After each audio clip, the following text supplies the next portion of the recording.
Isaiah speaks into a world of fear and failed leadership with the promise of a ruler whose authority rests on his shoulders and whose counsel accomplishes what it intends. Though Handel separates wonderful and counselor, I hear a single, unified hope, a Messiah who moves toward us, not waiting to be appeased, but acting on our behalf to make reconciliation with God possible. Comfort ye. Handel wrote, "Comfort ye, my people." Isaiah 9, verse 6. For a child will be born to us, a son will be given to us, and the government will rest on his shoulders, and his name will be called Wonderful Counselor, Mighty God, Eternal Father, Prince of Peace. Isaiah's announcement emerges from a world marked by instability and fear, where leadership often failed to bring lasting security. The promise of a coming ruler speaks directly into that reality, offering hope that does not depend on shifting alliances or human strength. When I read this passage, I hear more than poetic language. I hear a declaration that God intends to act decisively through a person who will embody both authority and compassion in a way Israel had not yet experienced. The title, commonly rendered as Wonderful Counselor, holds my attention.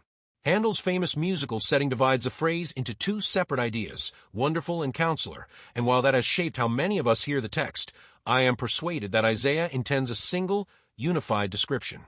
The wonder is not merely in the person, but in the nature of his counsel. This ruler does not simply offer advice from a distance. His guidance carries the weight of divine wisdom and accomplishes what it sets out to do. The messianic character of this promise becomes clearer when I read it alongside Luke's account.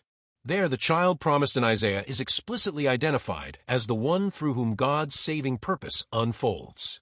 Luke presents Jesus not as a symbolic figure, but as the fulfillment of Israel's long hope, born into ordinary circumstances, yet bearing an identity that reaches far beyond them.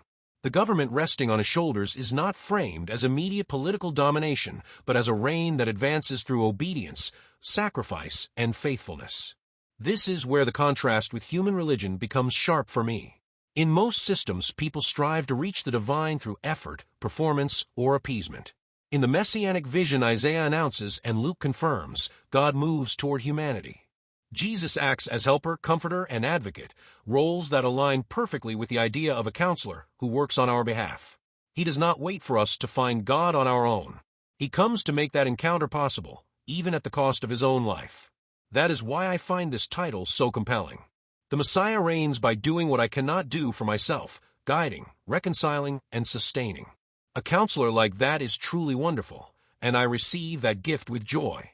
And that is my thought for today. God bless and have a great day.